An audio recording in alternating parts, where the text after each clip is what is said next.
Doctor Sreevarma ஆயுள் தரும் ஆயுர்வேதா அறுவை சிகிச்சையில்லா குணம் ஆயுள் கால நிவாரணம். Yesterday courier private limited domestic international cargo உங்கள் இல்லம் தேடி வந்து கொரியர் புக்கிங் டெலிவரி செய்து தரப்படும்.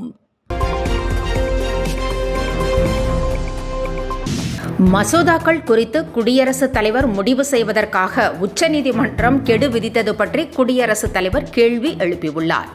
தமிழக சட்டப்பேரவையில் நிறைவேற்றப்பட்ட 10 மசோதாக்களை ஆளுநர் கிடப்பில் போட்டார். இதற்கு எதிர்ப்பு தெரிவித்து தமிழக அரசு உச்சநீதிமன்றத்தில் வழக்கு தொடர்ந்தது. வழக்கை விசாரித்த உச்சநீதிமன்றம் மாநில சட்டப்பேரவைகளில் நிறைவேற்றப்படும் தீர்மானங்கள் குறித்து முடிவு எடுக்க ஆளுநர் காலம் தாழ்த்தக்கூடாது என்றும், மசோதா தொடர்பாக முடிவு எடுக்க ஆளுநர் மற்றும் குடியரசுத் தலைவருக்கு காலக்கெடு நிர்ணயித்தும் உத்தரவிட்டிருந்தது. இந்த தீர்ப்பு பரபரப்பாக பேசப்பட்டது. இந்நிலையில் உச்சநீதிமன்றத்தின் கருத்து குறித்து குடியரசுத் தலைவர் கேள்வி எழுப்பியுள்ளார். ஆளுநர் ஒப்புதல் இல்லாமல் சட்டம் நிறைவேற்றப்படுமா என்பது உள்ளிட்ட 14 கேள்விகளை குடியரசுத் தலைவர் எழுப்பியுள்ளார். தமிழக அரசு சட்டப்பேரவையில் நிறைவேற்றி அனுப்பி வைக்கப்பட்ட 10 தீர்மானங்களுக்கு உச்சநீதிமன்றம் தனது சிறப்பு அதிகாரத்தை பயன்படுத்தி ஒப்புதல் வழங்கியது. இந்நிலையில் குடியரசுத் தலைவர் மாளிகை இந்த கேள்வியை கேட்டிருக்கிறது. முதலமைச்சர் மு.க.ஸ்டாலின் உதகை மலர் கண்காட்சியை தொடங்கி வைத்தார். 5 நாள் பயணமாக முதலமைச்சர் மு.க.ஸ்டாலின் உதகை சென்றுள்ளார்.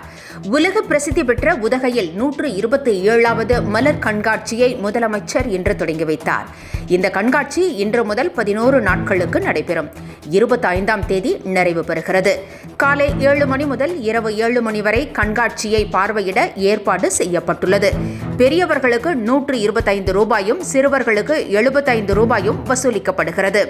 இந்த முறை மலர் கண்காட்சியில் 275 புதிய மலர் வகைகள், விதைகள், நாற்றுக்கள், வெளிநாட்டு மலர் செடிகள் இடம்பெற்றுள்ளன. ஆளுநர் RN ரவி இன்று காலை டெல்லி புறப்பட்டுச் சென்றார். பிரதமர் நரேந்திர மோடியின் அழைப்பின் பேரில் அவர் டெல்லி சென்றிருப்பதாக தகவல்கள் தெரிவிக்கின்றன. இன்று காலை சுமார் 6 மணி அளவில் ஆளுநர் விமானம் மூலம் புறப்பட்டுச் சென்றுள்ள நிலையில் டெல்லியில் பிரதமர் மற்றும் அமித்ஷா உள்ளிட்டோரை சந்தித்து பேச இருப்பதாக தகவல் வெளியாகியுள்ளது. ஆளுநர் மாநில அரசுகளின் செயல்பாடுகள் குறித்து இந்திய அரசுக்கு அறிக்கை தர வேண்டும் என்பது சம்பிரதாயம். அதன் அடிப்படையிலேயே ஆளுநர் டெல்லி சென்று வருகிறார். ஆனால் தமிழக ஆளுநர் RN ரவி மாநில அரசுடன் மோதல் போக்கை கடைபிடித்து வருவதால் அவர் ஒவ்வொரு முறையும் டெல்லி செல்லும் போது அவரது பயணம் பரபரப்பாகவே பேசப்படுகிறது. காஞ்சிபுரம் மாவட்டம் பரந்தூர் புதிய விமான நிலையத்திற்கு மேலும் 8.5 ஏக்கர் நிலம் கையகப்படுத்தப்படுகிறது. காஞ்சிபுரம் மாவட்டம் நெல்வாய் கிராமத்தில் 8.5 ஏக்கர் நிலம் கையகப்படுத்துவது குறித்த அறிவிப்பு வெளியீடு செய்யப்பட்டுள்ளது. தொழில் மற்றும் முதலீட்டு ஊக்குவிப்புத்துறை நிலம் கையகப்படுத்துதல் அறிவிப்பை வெளியிட்டிருக்கிறது.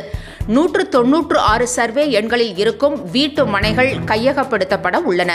5746 ஏக்கரில் செயல்படுத்தப்படும் இந்த திட்டத்திற்கு பல கட்டங்களாக நிலம் கையகப்படுத்தப்பட்டு வருவது குறிப்பிடத்தக்கது.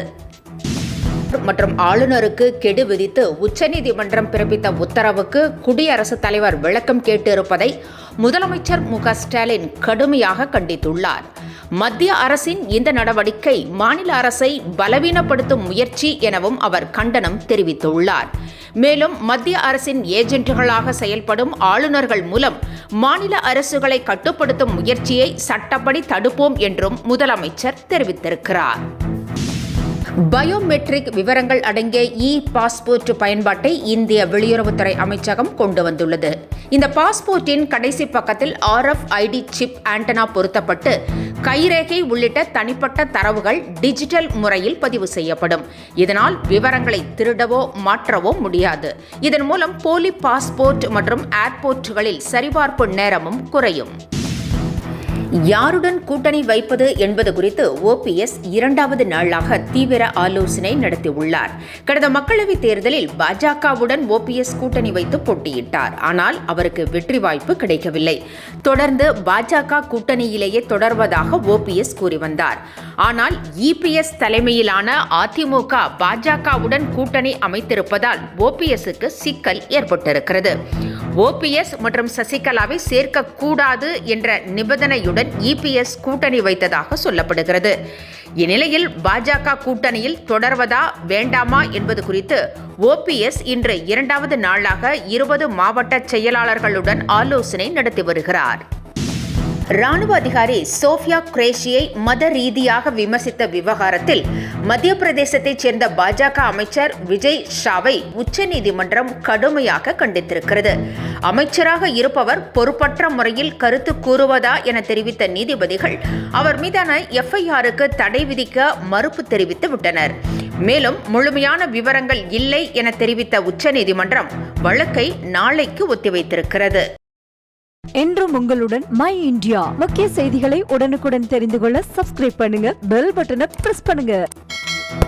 என்றும் உங்களுடன் மை இந்தியா.